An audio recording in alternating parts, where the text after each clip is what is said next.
मित्रांनो, नुकतंच भारताचे जे प्रधानमंत्री आहेत नरेंद्रजी मोदी यांनी देशाला एक आव्हान केलेलं आहे. ते असं म्हणतात की संपूर्ण विश्वामध्ये खूप मोठ्या प्रकारची जी इराण आणि जे इस्राईल आहे किंवा अमेरिका या युद्धांमुळे अतिशय नाहक अशी परिस्थिती निर्माण झालेली आहे. जो तेलसाठा आहे, जो इराणकडून किंवा या आखाती देशांकडून संपूर्ण जगाला मिळतो, त्या तेलांचे जे भाव आहेत ते गगनाला भिडालेले आहेत. आणि अशा परिस्थितीमध्ये जे सोनं आहे ते येणाऱ्या येत्या एक वर्षामध्ये जे आहे ते भारतीय नागरिकांनी सोनं जे आहे ते खरेदी करणं टाळावं. त्याचबरोबर जे तेल आहे, ज्या तेलाचा साठा आहे ते देखील जपून वापरावं.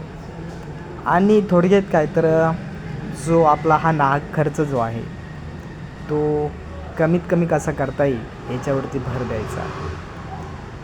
आता आपण बघितलं तर सोन्याचे जे भाव आहेत ते जवळजवळ 1.5 लाखाच्या आसपास 10 ग्रॅमचा जो रेट आहे तो या ठिकाणी गेलेला आहे.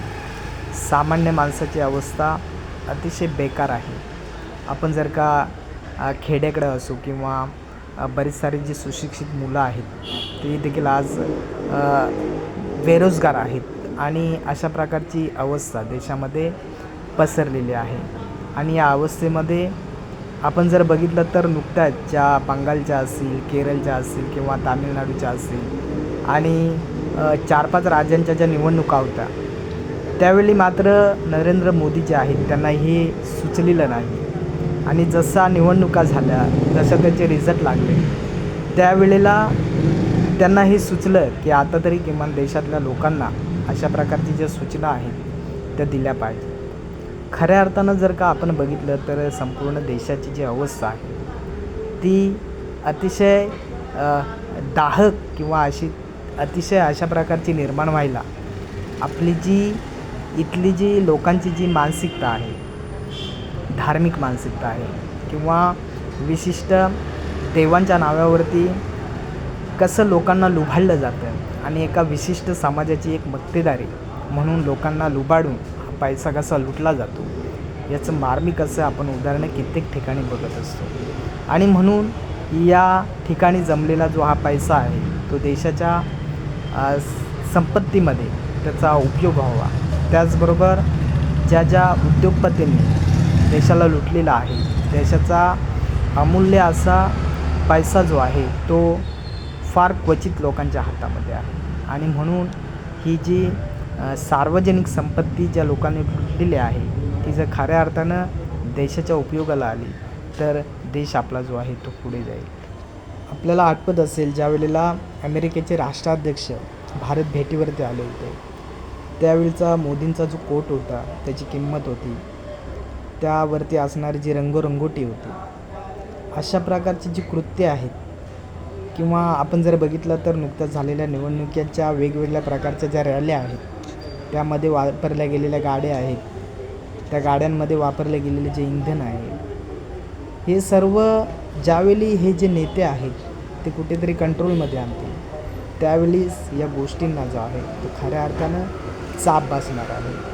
आणि म्हणून मित्रांनो, या व्हिडिओच्या माध्यमातून मला सांगायचं आहे, खऱ्या अर्थानं तुम्हाला सुखी राहायचं असेल, खऱ्या अर्थानं तुम्हाला जीवनामध्ये अशा गोष्टींपासून सतर्क राहायचं असेल तर आपला जो इन्कम आहे त्याच्यावरती आपल्याला कंट्रोल ठेवावं लागेल. त्याचबरोबर ज्या चैनीच्या वस्तू आहेत, ज्या शोक ऐशोआरामाच्या गोष्टी आहेत त्यापासून आपल्याला थोडंसं अलिप्त राहावं लागेल.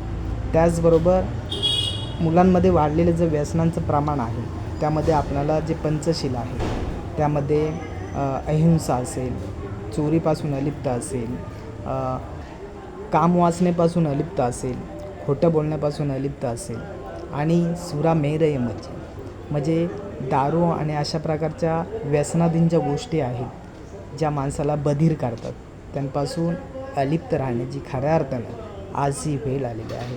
आणि म्हणून या वैश्विक युद्धातून स्वतःला जर का वाचवायचं असेल, बचावायचं असेल तर अत्यंत महत्त्वाच्या ज्या या गोष्टी आहेत त्या आपल्या जीवनामध्ये अंगीकाराव्या लागतील.